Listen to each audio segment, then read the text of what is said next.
And here live to discuss the case is G'Raerd פיליטי, Senior Counsel at the Lawfare Project. G'Raerd, what are the legal implications of South Africa's genocide claim against Israel? Well, let me start by saying that this case baffles many people, many legal scholars. It's absurd that a country that is now defending itself from an attempt by Hamas to commit genocide against the Jewish people is being brought before an international court to itself answer spurious charges of genocide. This delegitimizes the international court, this delegitimizes the United Nations, and really makes it a political issue instead of a judicial one. So that's really the biggest concern here, is that by even taking this case, the International Court of Justice is showing that it's a political body and not a judicial one. Yeah, it's pretty interesting that it did accept that case. Looking at Israel's arguments that it's made so far, how does it fit with international law and the strength of their case?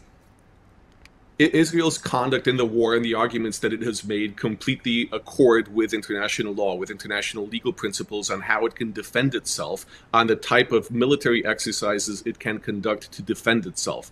Israel has not been looking to commit genocide. Israel has been defending itself and using force to do so. This force is allowed under international law. Unfortunately, there are civilian populations that suffer in war, and that includes civilian populations in Gaza. That's not a genocide. That's not a claim to be brought before an international tribunal, but rather a proper and valid exercise of force by Israel in response to Hamas terrorist aggression.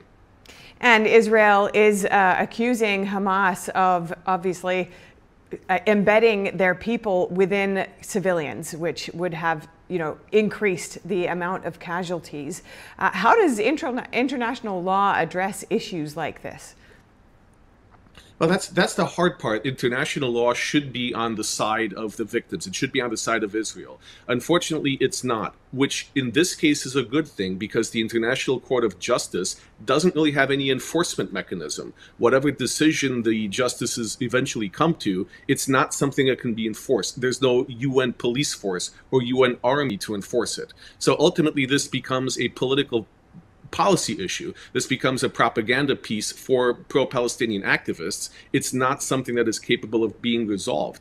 Ultimately, what's needed is countries to step in and to help Israel eradicate Hamas and to bring about a lasting, stable peace in Gaza and in the Middle East. And Israel is accusing South Africa of distorting the reality in Gaza and functioning as the legal arm of the Hamas terrorist group. What do you say to that argument? Well, I think that's certainly what it looks like. South Africa, which has a history of Jew hatred that's been institutionalized for many years, it's not unsurprising that this is what South Africa is doing. And perhaps as a response, it's time for Israel's allies, like the United States, the United Kingdom, and European countries, to impose sanctions on South Africa, because it is essentially aiding and abetting an international terrorist organization.